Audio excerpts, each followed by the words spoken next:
All right, here we go with solving linear equations. Actually, we kind of took off the graphing, so I kind of figured we'd already done that part, so we did that in the beginning.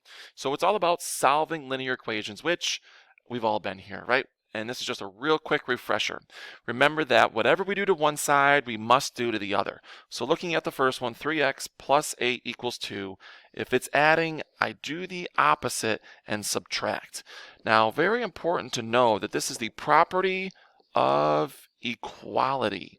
And I'm going to mention that from time to time because if you're asked to state what you're doing and why you're doing it, this is the reason, not the whole whatever I do to one side, I do to the other. That's just a way to remember it, not actually a correct mathematical property. Okay? And so I get 3x equals negative 6. Obviously, if this is multiplication, I'm undoing that process, so I divide. I can show division with a fraction, so let's divide on both sides. Again, property of equality being used because I'm doing it to both sides of the equal sign. I'm keeping things equal, and I end up with x equaling negative 2. All right, so just an easy one for us to get back into the swing of things, and hopefully we all remembered how to do that. We'll quickly go over to number 2, and again, always good to look at this as a left side and a right side. I like to make my balance beam a little wider so I can fit that equal sign in instead of it just being a stick. All right, now we've got variables on both sides. We've also got numbers. A couple of ways to start this, but my rule of thumb is always to start with the lower or smaller coefficient. Remember, the coefficient is the number in front of the variable. So when looking at 4 and 2, obviously 2 is smaller than 4. So I'm going to subtract 2x on both sides. I always want to try to get the like terms together. These are the ones that are alike. That's why they can be subtracted. 4 minus 2 is obviously 2, so 2x. Still have the 2 there. This is gone because it's 0, and then it equals 10. We're left with this little equation here. Let me make that plus sign a little nicer. And again, let's start going with the opposite operation to both sides using the property of equality. Makes a 0 pair. 2x is equal to 8. Opposite of multiplying is to divide. And so we end up with x equaling 4. Okay? Same page for you. So question number 3. How do we solve it with decimals? Well, one way we could solve it with decimals would be to remove the decimals. Obviously, each one of these numbers needs to be moved one time. So one thing that you could do from the start is just to multiply this by a power of 10. Now, as I write this, I want you to kind of pause for a minute. Maybe you don't want to do this, okay? Maybe you'd rather solve them as decimals. So I'm just going to show you the option here. So what you could do is multiply this all by 10, and that's going to move the decimal one time. So we're going to be left with 24x plus 18 equals 66. So we've made those numbers bigger. But no big deal, because all of the numbers have been multiplied by 10, and you could solve it that way. Just one strategy, okay? Now, I'm going to go through this as if they were still decimals. Now, it's not going to change the numbers. It's just going to change where the decimal is. So if you want to keep them whole numbers as they just were, by all means, you can do that. But I don't want you to think of this as being any different than what we just did. Just because there's a decimal doesn't mean you still wouldn't subtract that number on both sides. So subtracting 1.8, that's going to leave us with 2.4x, this zeroed out, and then it's going to equal 6.6 minus 1.8. Why is that so much more difficult than thinking about 66 minus 18, right? For whatever reason, it's just one of those brain things that kind of stumps you. But 66 minus 18 is 48. So this is simply 4.8, okay? That's all. That's all it is. Now the last step, again, this is multiplication, so I undo it with division. Just because it's a decimal doesn't mean it's any different. And this would make a 1, so that cancels out, and x is equal to, well, think about it. If it was 48 divided by 24, which it may be on your paper if you didn't put the decimals back in, how many times is 24 going to 48? Twice, right? So again, this is just going to be the same. It's going to be 2 times. 4.8 divided by 2.4 is 2. Don't let the decimals get in your way of what you normally would be able to do. Okay? Moving on to question number 4. So this time we've got parentheses. And whenever we have some extra stuff over here, we're going to want to distribute first. I'm going to show you another way to solve this eventually, but right now let's distribute, which means we got to multiply by 3 throughout the whole thing. So it's going to make 3x there, and then negative 3 equaling 2x plus 7. Okay? So now we're left with this step. I'm just going to check in with you real quick. I'm not going to call on anybody individually unless maybe you don't answer the poll question. All right? So everybody needs to respond, or else maybe I'll start calling on people. What would you do here? What would be the first step in solving for x? Please type that into the chat. We did just talk about it. If you want to use symbols, that's fine too. Just want to make sure everyone's still with me.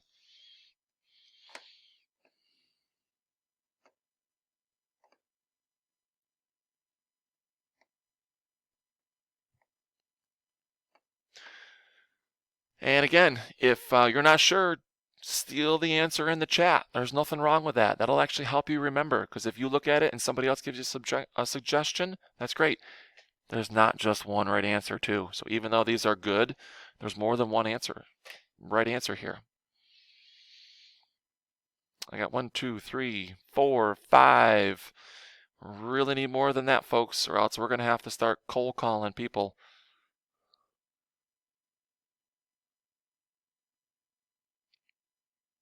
All right, thank you.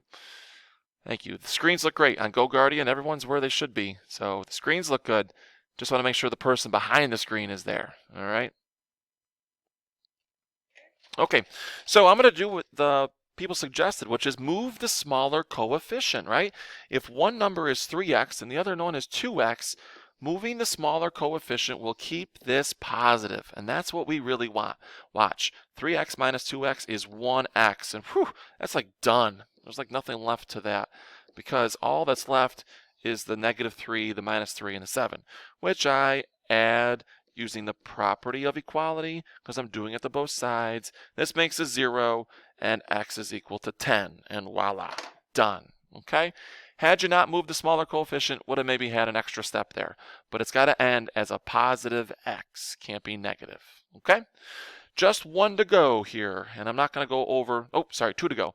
And I want to show you how to use the calculator. I might go a little bit over in our time.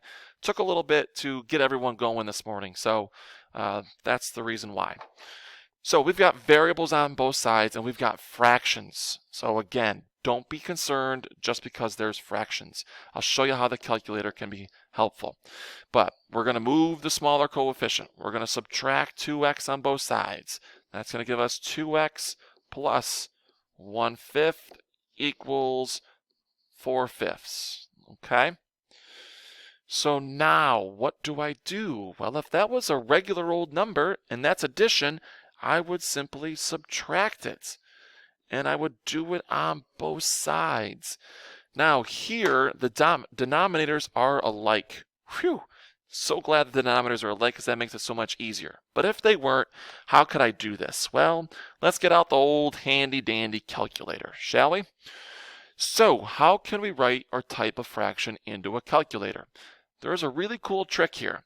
If you press the alpha button and then press the y equals key, and those are showing up here, guess what? You get the option to write it as a fraction, option number 1. So go ahead, click on that. Perfect. And we want to do 4 over 5. And then I got to get out of that, so to the right. And then I want to subtract.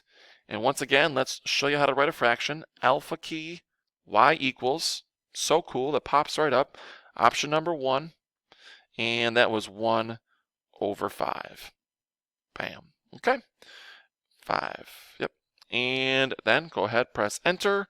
And your answer even shows up as a fraction. So probably you knew that 4/5 minus 1/5 was 3/5, but just in case, that's a way you could do it in your calculator. All right, so 2x equals 3/5. Now I want to undo the multiplication with division, and I want to divide by 2. Whew, so glad we have that calculator, because that's going to save us a ton. Now don't do anything. Don't type anything. Don't hit anything, okay? Because if your answer is in the calculator, let's use it. So if my answer is 3/5 and that's what I need to start with, go ahead and just hit the division key because it will take my previous answer and divide it by whatever I want it divided by. So 3/5 divided by 2, enter, and it makes 3 out of 10. So cool that the calculator has that ability. So x equals 3 out of 10, and that's how I would leave my answer. All right? Going to do a couple more things with the calculator and then be done in just a second here. No questions, so we'll keep going. We want to distribute, okay? So the first thing is to distribute. That's going to make 1/2 x minus, oh boy, 1/2 times 3/4. Calculator time, right? So let's go to it. I'm going to get rid of anything I've already done with the old clear button, and I'll get rid of all my other actions so you can watch it from scratch. So alpha y equals, and it's the first option, and the fraction is 1/2. So I'm using the arrow pad to kind of move around. Now I am multiplying now, okay, and I'm multiplying it by 3/4. So times, and then I want to go alpha y equals option number 1, 3/4. Okay, this calculator is so huge in being able to take care of some of this stuff for you. So it makes 3 out of 8, and maybe you were able to do that without a calculator, which is awesome too. Okay, so let's go with 3 out of 8 equaling 4. All right, we're going to add 3 out of 8 to both sides. Now we're not going to use our calculator for this because guess what? When you have 4 whole things and you're adding 3/8 of something, it's simply 4 3/8. Okay, so that's not a big deal. But how do we undo this side? Well, 1/2 of x, don't forget, 1/2 of x is really x divided by 2. Half of something is to divide it by 2. So I need to multiply both sides by 2. Okay, so if I multiply both sides by 2, I'll be set.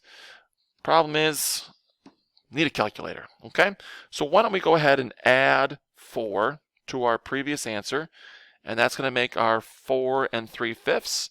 Okay, it's an improper fraction right now, no big deal. And I need to take that and I need to multiply it by 2 and press enter. So it ends up being 35/4. Here's another cool trick though, okay? So you get an improper fraction. The numerator is bigger than the denominator. Press that alpha y equals again. And then if you go down to option number 3, it's going to take our improper fraction and turn it into a mixed number, all right? That UN/D, that makes it a mixed number. So option number 3, and it'll take that answer, if I press enter one more time, and make it 8 out of 3/4. So a pretty cool trick. And if you have any questions, stick around for the next 10 minutes and we can, use the calculator and figure that out. Okay? But our answer was 8 3/4. Yes, 8 3/4. So x equals 8 3/4. So we ran a little bit over today. Not my intention. Again, we just had some people that were trying to figure out how to submit, how to take pictures on their Chromebook, and all of that was very important to our success for tonight's assignment.